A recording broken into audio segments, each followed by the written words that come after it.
Welcome to Community Roundtable. I'm Nick Burns from the Salt Lake Community College Division of Communication and Performing Arts, and I'm your host as we explore topics of special interest and concern to the residents of the cities and unincorporated areas of Salt Lake County.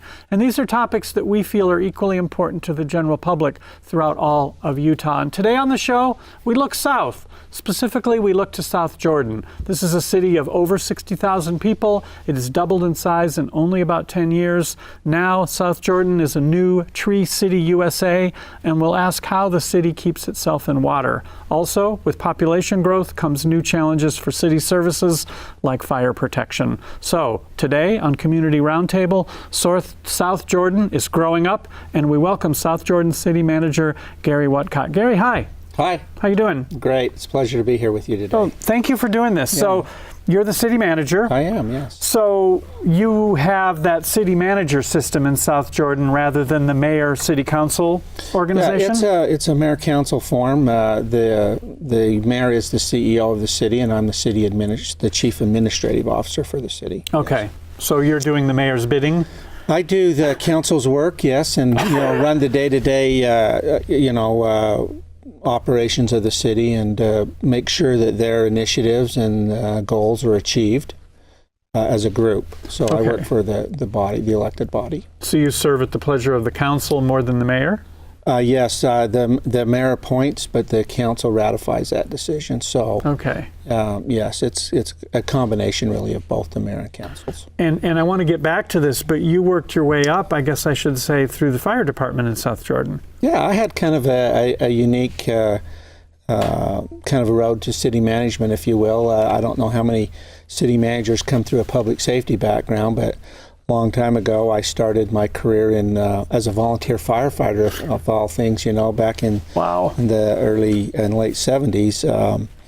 And then actually started a career in law enforcement. Was my first full-time job in city government. And then back in the 80s, it was a little bit kind of in vogue to do public safety. I don't know if you recall those years, but there were combining police and fire departments together, and particularly smaller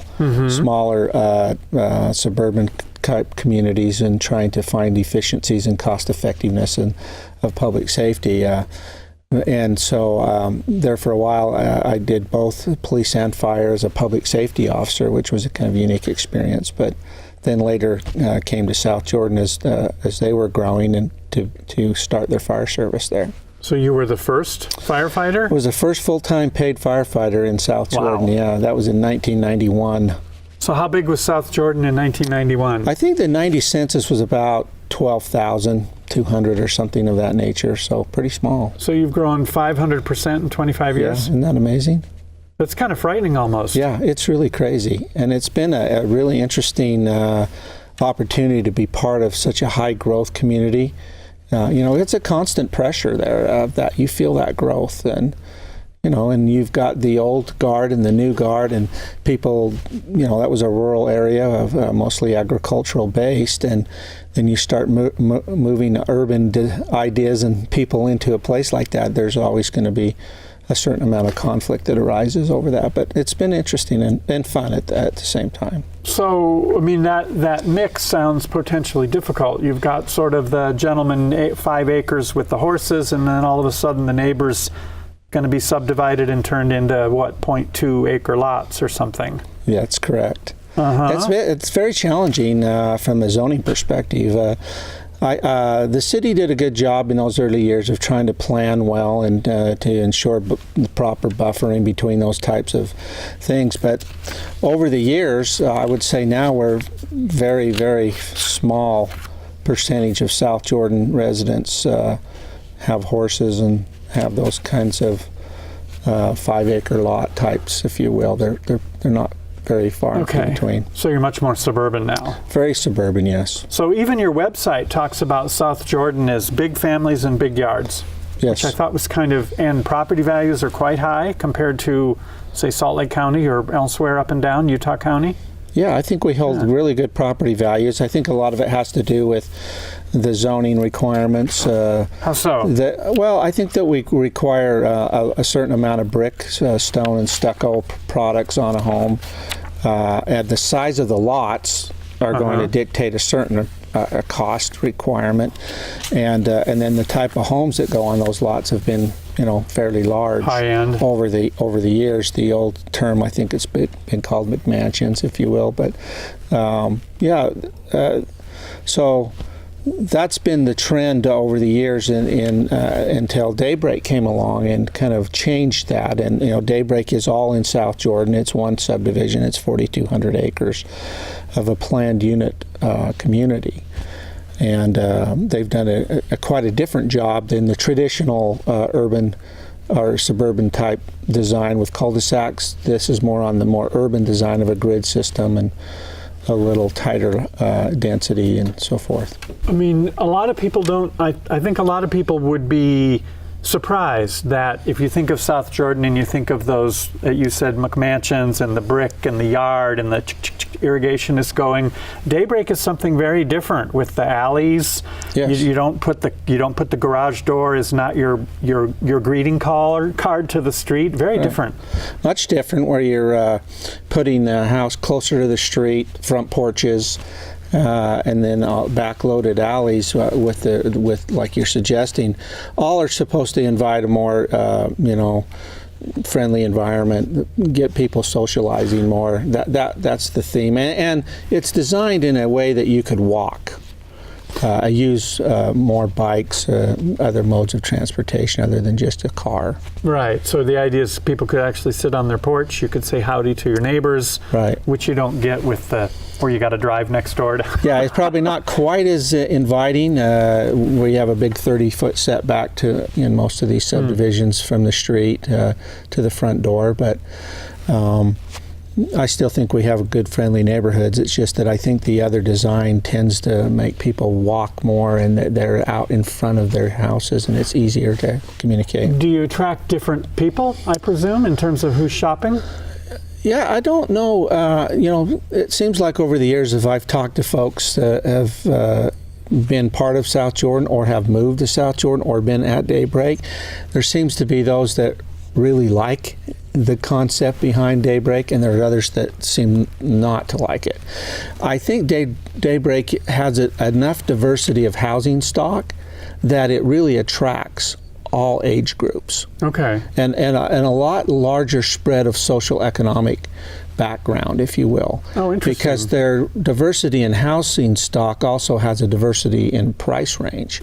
And so I think that it attracts quite a bit different clientele or a customer for them or a resident for us than, say, a traditional neighborhood of a 3rd-acre lot with a large home on it. And a couple trees, okay. Yeah. When we come back, I want to talk some more about that kind of split, and also what do people in South Jordan do for work, because I know some commute and some hang out. So we're going to take a break on Community Roundtable. We'll be back, talk more with South Jordan City Manager Gary Whatcott. Keep it tuned.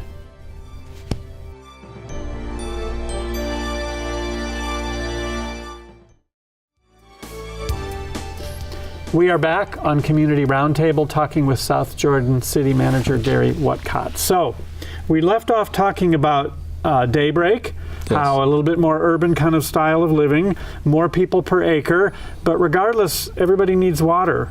So where does South Jordan get its water?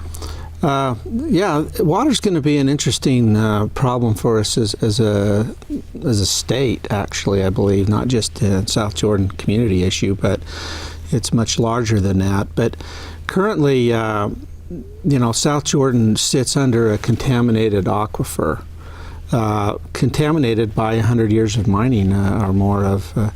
And a long time ago, there was a dissent decree that outlined for Kennecott Copper how to clean up that plume, and they're in the process of doing that.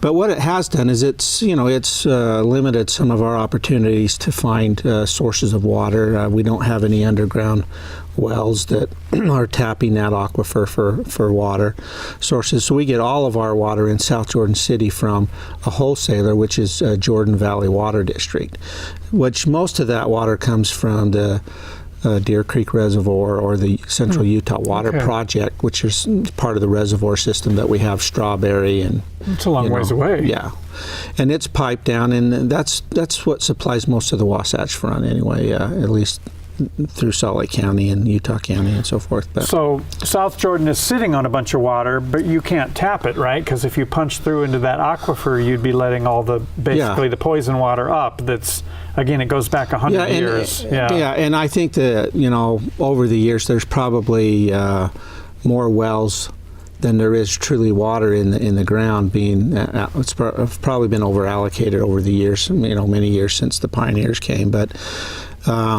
so anyway, the trick is, what do we do next? Where are we going to get water? And there are lots of ideas and plans about that, including bringing water from the Bear River from Box Elder County all the way here someday, and that's another source. I think that the things we've been exploring are a little bit more closer in proximity than something like the Bear River, and that is, looking at recycled water. How can we use recycled water, whether that's recycled water for more outdoor use. Now in South Jordan, we're converting all of our large grass parks. Anything with large grass that's civically utilized will have secondary water being used. So explain what that is, secondary water for landscaping. In South Jordan, as you know, in the valley here, when the pioneers came, they had a great canal system of water that's coming from Utah Lake through a series of canals.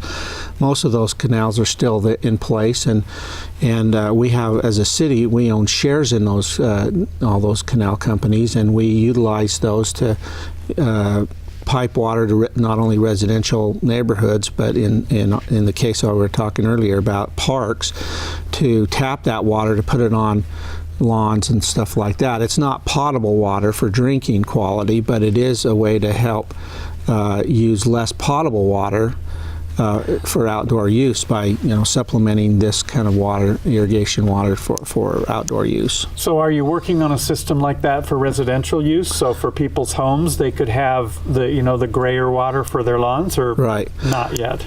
We have quite a mixed system in South Jordan, where we have some private irrigation companies, we have some publicly owned irrigation, we have some gravity-fed irrigation systems, and we have some that are pumped and pressurized. We don't have a complete citywide system. We have this mixture of variety, but every new subdivision that comes in is evaluated, and if it's feasible, in a cost-feasible way, to put secondary water into a subdivision, we make that happen. Well, it seems like at some point in the not very distant future, it's going to have to be cost feasible. Yes. Even if it's not today. It will be. So it seems like getting ahead of it might be smart. Right. I mean, sooner or later. And I think there's an interesting thing. I know people would probably maybe turn their nose at this a bit, but around the country, in the United States, we have water issues all over. And we have populations that are really growing and demanding more water. Particularly places like California, Texas, where Virginia, even though you think Virginia is a wet place and has a lot more moisture than we do, their population densities are so much that more usage is required. So they're finding that using effluent from treated sewage is becoming more and more of a way of putting water back into our systems by treating that water to a different level. I mean, the technology is currently there to do it. It's just a matter of when's the right timing for that to take place, and those things are happening around the country.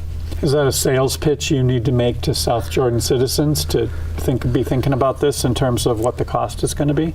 Yeah, and I think people got to get past the perceptional issues of drinking something like that. I mean, there's a yuck factor that kind of is associated with that, and but I think honestly, I've been to a few places around the country where they're actually having these kinds of projects where they're actually taking effluent water and using it for potable use, where they've just been compelled to have to do that. I think in our scenario here in Salt Lake Valley, using effluent water from the sewage plants and treating it and using it for secondary water uses has great value. I mean, that seems like a pretty easy sell. Yeah, and the water is actually cleaner that's coming off those plants than what we get out of the canals. Good point. Yeah, and I think it's a better quality water. So I honestly believe that somewhere in the future that's going to make sense for us from a cost perspective, that we start putting a lot more of that kind of water into use for outdoor and secondary uses. Are people getting it? I mean, we talked about the single-family homes and the 0.2, 0.3 acre lots, which I'm guessing have a lot of grass. Yes. As opposed to like the daybreak folks. Are those folks in those bigger places, are they getting it in terms of it's time for some cactus and less lawn?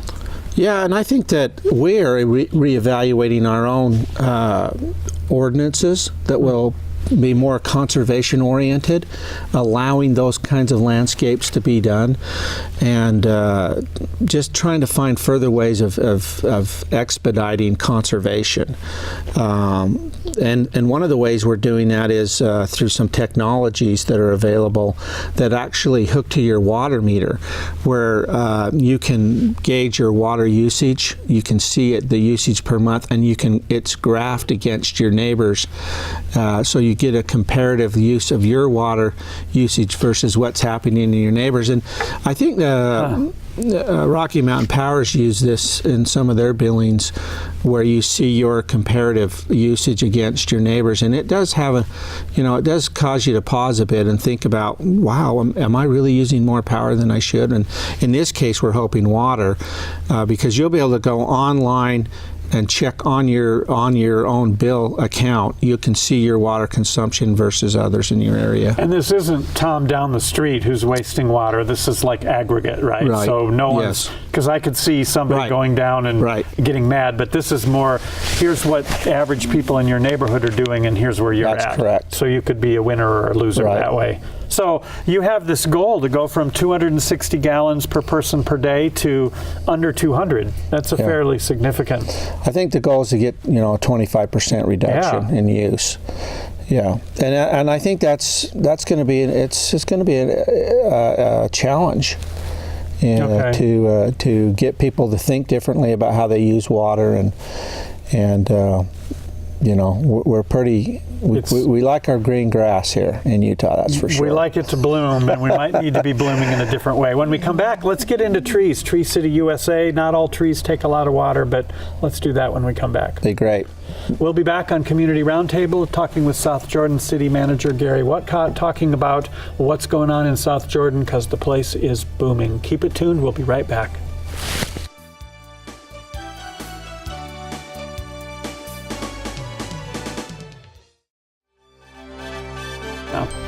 All good. We are back on Community Roundtable. With us, South Jordan City Manager Gary Whatcott, talking about trees. Where we left off, there is the Arbor Day Foundation. They do this Tree City USA, and you are a Tree City USA. So what's that mean for South Jordan? Yeah, I think it's been a great thing to be engaged in, and I think it has a lot of meaning for the residents. But really, one of the things that I thought, we've been part of this for a long time, but we've always had trees in our planning as we look to how do we differentiate ourselves from the next neighboring community. If you were to drive down Redwood Road, how do you know you're in a different community? We're kind of in this urban sprawl area, and one of the ways we thought about that was we should have a very nice urban forest. Okay. And so trees have been part of our planning process from very early on, and I would say in the early 90s we started creating trees and making trees part of all of our commercial landscaping and as well as residential. So it's been a big part of ours. The Arbor Day Foundation and its Tree USA thing came along far later, but trees have always been part of what we think sets us apart from neighboring communities. Well, I mean, certainly if you have a lovely shade tree in your yard, the value of your home goes up. Right. It's good for the environment. What about, we were talking about water, what about watering all these trees? Yeah, and there are different types of water. I think Jordan Valley Water Conservancy District has done a marvelous job with their conservation garden in West Jordan, showing people that you can have wonderful trees, shade trees of all types that really are very more drought resistant and drought tolerant.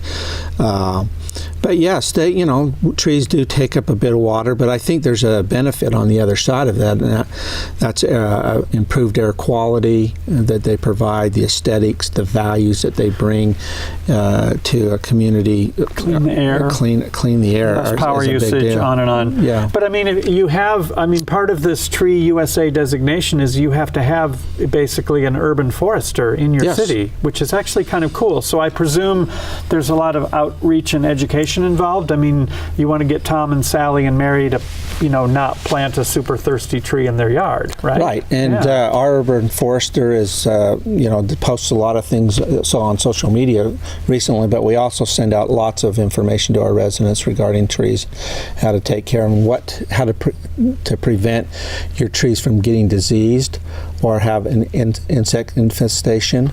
And really, quite honestly, that's one of the things that Mr. Farley, our urban forester, has done a very good job of ensuring is that we're planting a very diverse variety of trees for those very reasons of insects and diseases that can spread rapidly and destroy a lot of trees at one time. I mean, you think of, 100 years ago, everybody planted elm trees because they're beautiful, they grew fast, they were sturdy, and then they, they were wiped out everywhere. Right. So good to be thinking longer term. And we know that there's an ash borer that's been moving across the country and devastating just all of ash trees all over in communities. And so, and we know the ash borer's knocking at Utah's door, and that will do some major damage here.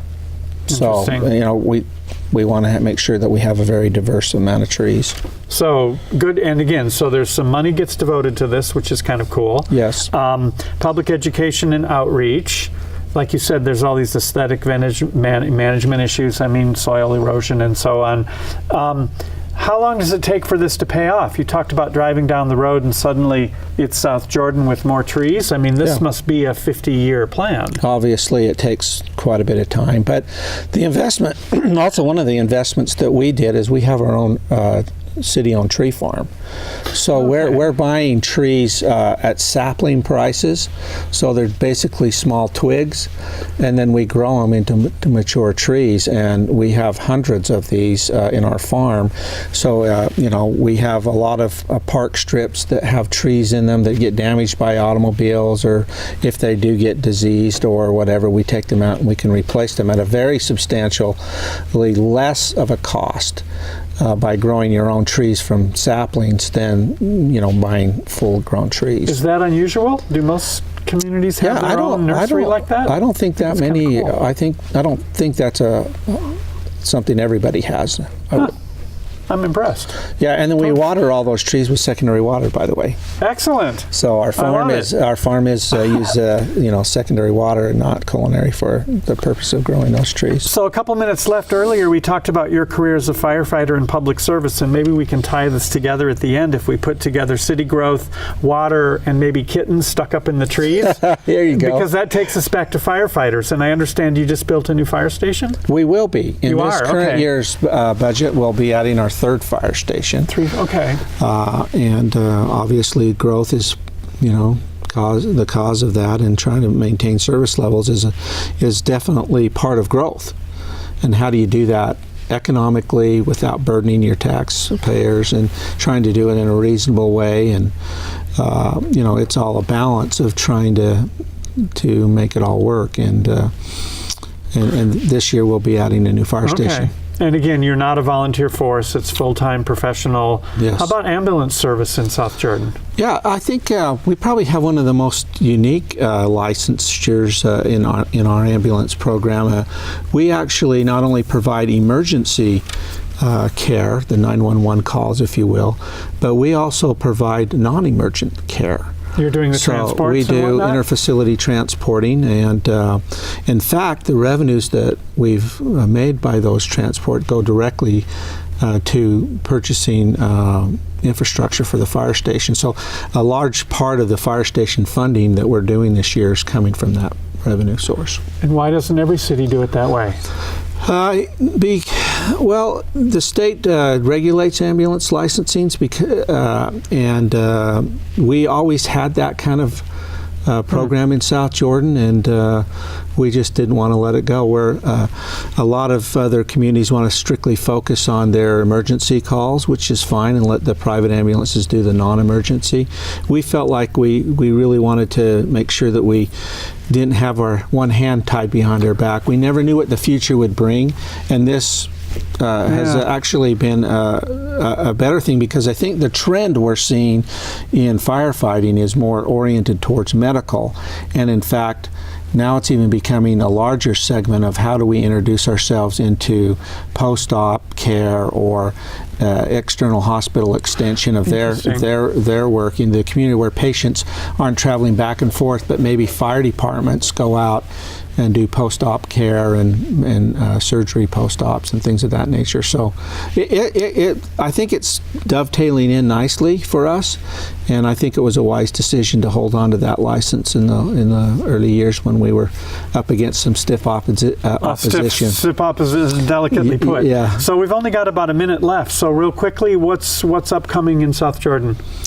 We just passed our budget this year. I think it's a very balanced budget. We actually provided a tax decrease this year in our Hallelujah. Yeah, which has been good. This is the second year in a row we did a small tax relief on our last year in our property tax. This year we did an energy use tax relief, and then we also paid off some debt this year with our funding, and then we added some money to our needed operations, street maintenance and things of that nature to help improve our road system. So I think everything's a plus for us this year. I'm really happy with where we're headed. And for you personally, as city manager, really enjoying my job. South Jordan's just a fabulous community, and I actually live in South Jordan as well, and so I love it, and I'm glad to be part of it. I mean, it seems like it's a really good deal for you to come from public service and firefighting. I mean, most people are glad when the fire department shows up. I mean, it's not the same reputation as the police department. Well, you learn to keep a cool head under fire, and I think you also it's given me a broad base to work from, and I think in a city manager's role you really need to work from a broad base, so it's been great for me. And thank you. We're going to leave it there. Thank you. Come back again. It'd be my pleasure too. Thank you very much. Thank you for joining us on Community Roundtable. If you have a comment, you have a question, maybe you have an idea for a future show, get in touch. Our email address is communityroundtable@slcctv.com. Don't forget, you can watch all our episodes, all archived at slcctv.com. I'm Nick Burns. Keep it tuned to SLCC TV.